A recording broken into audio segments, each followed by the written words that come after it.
Welcome to Buckeyes Tomorrow Morning for Thursday, November 24th. I'm your host, Tom Orr. A very happy Thanksgiving to you all. We are truly thankful you have chosen to spend a little bit of your Thanksgiving with us here. The game against Michigan is in 2 days. We're thankful for that as well. One more thing I'm thankful for. It's a big recruiting weekend, so our good buddy Alex Gleitman, recruiting analyst for BuckeyeHuddle.com, he's joining me today to talk about all sorts of angles to this. There's been a commitment this week. There's been a decommitment this week. There's been a decommitment last week. Lots of change, lots of drama as we head into the home stretch of recruiting and a very, very busy weekend on the recruiting front for Ohio State as well. Alex, I guess let's start with the good news. Let's start with the commitment of Garrett Stover. Not a big surprise for Ohio State. He's been, one of those guys who you see at Ohio State virtually every week during the season. And, it's been a couple days. It has been a rather busy week in Ohio State football. So we're a little late on the Garrett Stover news, but let people know a little bit about what Ohio State's getting in Garrett Stover. Yeah, I know he was previously listed as a safety. I have him. I think people now have him as an athlete. I think he's going to be a linebacker all the way for Ohio State. Really versatile player. His body's going to take him to linebacker. But right now he's got that safety skill set to some extent where he can come up, play in the box against the run, but he also can run pretty well too. I think I saw. Our good friend Berm tweet out a graphic that had a Pete Werner, Garrett Stover kind of passing the torch type thing. And I think Pete Werner might be a really good comparison. And, I'm excited to see what Garrett could do in this defense where Jim Knowles kind of lets his playmakers make a lot of plays, especially at that linebacker position where you need great instincts and you need to be able to run sideline to sideline. I think he could do just that. And off the field, he's a great kid. I think Ohio State fans have fallen in love with his, double cousin, Cade Stover. The Stover dads are brothers, and they actually married a set of sisters. I think that's called double cousins. But Ohio State fans have fallen in love with Cade Stover just from the way he goes about his business, how he goes about things off the field. Just a great kid, hard worker. Puts his head down, does what he's supposed to do. He's a leader, and I think you're going to get that from Garrett Stover as well. All right, there you go. A little recruiting, a little genealogy for you. So that is the Stover family. And yes, another Stover headed to Ohio State. There are some other changes in the recruiting world for Ohio State the last couple weeks. One that I don't think caught Ohio State by complete surprise. Quarterback Brock Glenn decommitted, flipped to Florida State in the 2023 class. Ohio State sure seemed to have a potential replacement lined up very quickly for this one. Alex, who is on campus this weekend as a potential replacement quarterback for the class of 2023? Yeah, look, I'll say officially, the Brock Glenn Ohio State separation was a mutual parting of ways, if you will. Read into that however you'd like, but I think Ohio State is really excited about the kid that they're bringing in this weekend. Lincoln Kienholz out of South Dakota,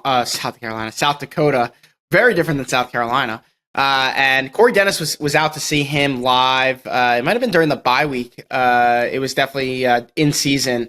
And this is a kid they've been watching for a while. They went to see him live. They love what they've seen on tape. They love what they've seen live. I don't even know if he's officially reported an offer, but he's being brought in on the official visit this weekend. I'm sure if he's not going to come to Ohio State, I don't think you'll ever see an offer made publicly. He's currently committed to Washington, so I don't know if the optics of not being able to flip someone committed to Washington, which, hey, solid program, top 20 program. I think they're ranked number 17 right now, maybe. It's not the worst thing in the world if you can't flip that kid, but I think that I wouldn't be surprised if either shortly after this visit or, by signing day that Lincoln Kienholz is Ohio State's quarterback in the 2023 class. All right, and I can feel you all wondering, when was the last time Ohio State had a player from South Dakota? They had offensive lineman Grant Schmidt, who was at Ohio State for a very, very brief period of time in 2015 and then transferred back to be closer to home. So there's the answer to that trivia question before you even get a chance to ask. One other flip that happened recently, Mark Fletcher, not a flip, a decommitment from Mark Fletcher, 2023 running back. Ohio State had at one point talked about, maybe there were going to be two running backs in this class. Then it was like, well, if it's just Fletcher, they're okay with one. Right now, we're, less than a month from signing day. and currently they have 0 running backs in the 2023 class. That obviously is something they're going to want to have change. Who are some names to kind of watch there in terms of who Ohio State could get? One, or is it going to be 2 guys potentially to fill those spots? Yeah, I mean, it could be 2. I think that they've wanted to take 2 pretty much the whole cycle, but now they might kind of be forced to take 2 as far as making sure they get 1 in the hopper for sure, and then going big fish hunting a little bit. I mean, the 2 at the top of their board are Justice Haynes, who's committed to Alabama, and Reuben Owens, who's committed to Louisville. You might look at me twice when I said Louisville. The world of NIL we live in today, I think, speaks volumes there. But, they're working to get both of those guys up for visits this weekend. Owens would be an official visit. Haynes already took his official visit to Ohio State over the summer, so that would be an unofficial visit. I don't really have a ton of confidence that they get either of those guys, but if they get them on campus, you never know, and we'll come back to that. They did offer Jamarian Wilcox out of Georgia last week. He is originally from Cincinnati. Right now, it looks like he's headed to Kentucky, which pretty solid program. I would say upper middle tier of the SEC, top 25 team over the last few years. Jamarian he ran a 4.440 this summer. He's a really good player. I know a lot of people in Georgia like him. Ohio State's been watching him for quite some time, and I think, when Fletcher decommitted, it kind of opened the door for them to go after him. I have to check in if he's going to be visiting this weekend, but I won't be shocked if he does take an official visit to Ohio State before signing day. He's definitely a possibility. I reported, and I might be the only one reporting this right now, that Ohio State is also, they have not offered, but another Georgia native, Kewan Brown, Purdue commit in the South Atlanta area. Kewan is someone that Ohio State is talking to. I know it's someone they're constantly evaluating. I've also been told to look out for another Georgia native and South Carolina commit, Dontavius Braswell. Have not been able to confirm strong communication like I have been with Brown, but I was told to watch out for him.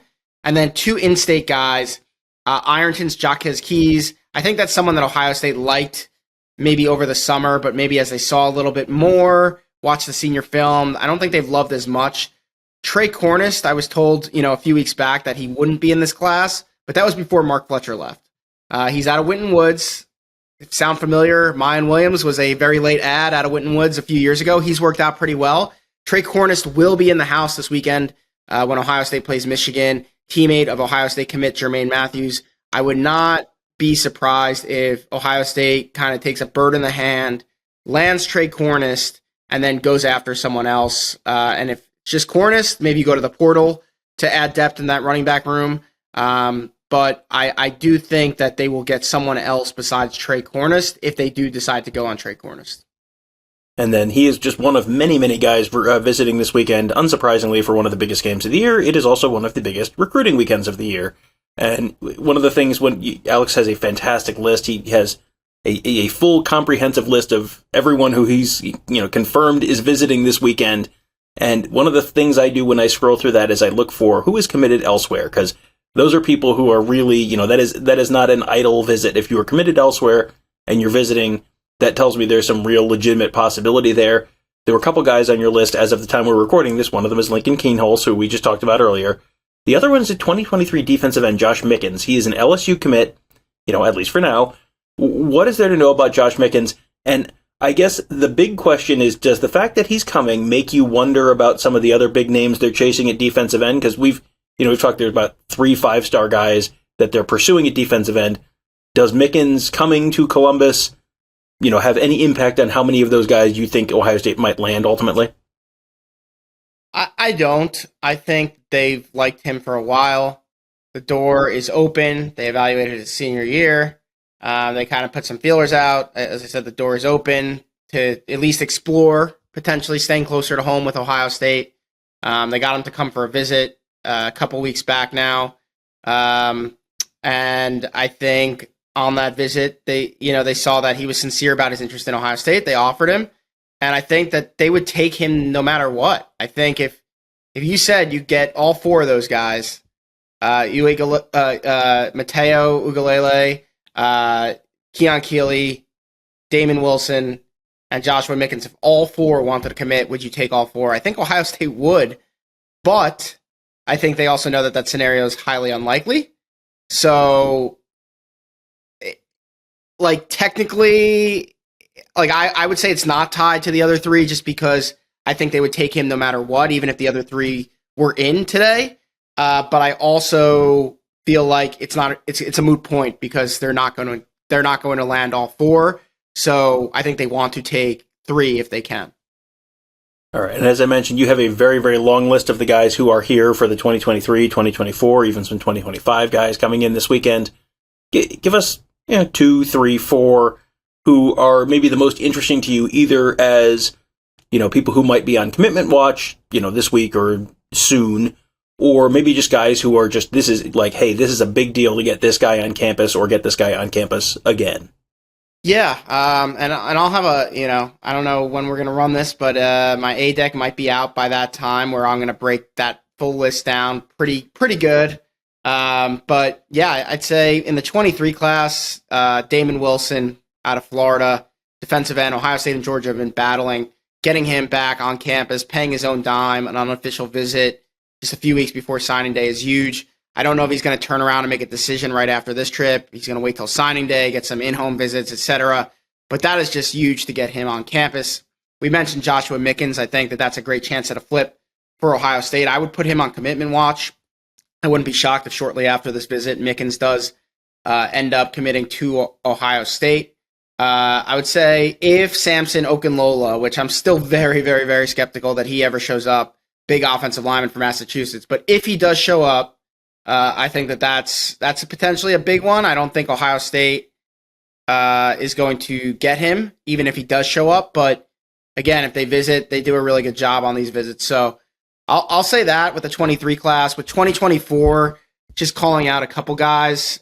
Stacey Gage, running back out of Tampa, Florida. Really, really good player. Really high on the Ohio State board. I think he likes Ohio State a lot. I'm not saying he's going to commit, but I think that this visit could position Ohio State really nicely to land him. Wide receiver Jeremiah Smith, we've talked about him a ton. Number one receiver in the 2024 class. I think Ohio State's the favorite. Is he on commitment watch? Maybe. I think those Florida kids might wait a little bit longer. So that's someone else I'm watching. And then the last kid I'll throw out, and there's so many kids on this list. And again, if you're not a member of Buckeye Huddle, definitely check us out, at least give us a try for a month. And see, what this A deck is going to break down. But I'm going to say KJ Bolden out of Georgia, safety, 5-star kid, top 10 player in the class. Getting him up, this will be his second game day visit of the fall. He was up in the summer. This is a kid that they've got a great shot at. They're going to be fighting Georgia. They're going to be fighting Alabama, maybe a couple other schools. But getting him on campus for this game is going to be huge. All right. Yes, but this is the Thursday show, so odds are by the time this is up, you will have the access to the full A-Deck column. Alex does that every week. He writes it every week. It is always a fantastic read, and every time I have him on, we talk about like 15% of what's in there. Tons of great information. Alex does A-Deck. Mark writes the Skull Session column. Kevin Noon does the Tale of the Tape. Tony Gerdeman does What I Know, What I Think, What I Wonder. Ross Fulton has his X's and O's insights. It is a fantastic community of writers and analysts and insiders at BuckeyeHuddle.com. So yes, as Alex said, you should sign up today because you get a lot more information there than we can give you on these shows. The recruiting is important this weekend. Alex, there's also a football game. As you may be aware, after the parade of recruits an hour before kickoff, they do actually play a football game. It is going to be Ohio State. It is going to be Michigan. Give me 60 seconds. What do you think happens this weekend? Oh man, I'm still breaking it down. We were talking about this before we jumped on here and started recording. You go back and forth 8 million times. A few weeks back, I was feeling that Michigan was going to win this game. After the Illinois-Michigan game, I was like, oh, Ohio State's got this. Then after the Ohio State-Maryland game, I went back to, I don't know, maybe Michigan wins this game. For some reason, and we'll see what my prediction, holds on tomorrow, Friday, when we unveil our staff predictions. I might change by then, but I have this feeling this week, and last year I had a feeling that they were going to lose. I really did. I told people that they could vouch for me. I just didn't have a good feeling about that game last year. This year, I just have a feeling that this is like 2020 Clemson all over again, where this build up for a year is just going to be unleashed on Michigan on Saturday. And I don't think it's going to be like a 2018 or 2019 game where they it's just a complete demolishing of this team. I think the first half is going to be very closely played for sure.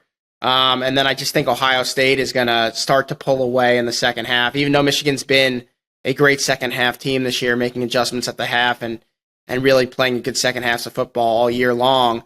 I just think Ohio State is eventually going to prevail, and I'm thinking something along somewhere between like a 10 and 14 point win for Ohio State. I know that doesn't seem like a lot of points, but when you're favored by 7.5, I'd say that that's pretty solid, and I think Ohio State fans will take a win by 1 point. So we'll see. Yeah, I think the standard for a successful game against Michigan has changed a little bit in Columbus over the last 365 days or so. So, yeah, that I think Ohio State fans would probably take that. Probably would be a pretty good weekend for recruiting as well if Ohio State had an exciting win and move on to the Big Ten championship game. We will all find out together in just 2 days whether that is how it all plays out. But for now, thank you guys all for joining us. Have a great day. We'll talk to you.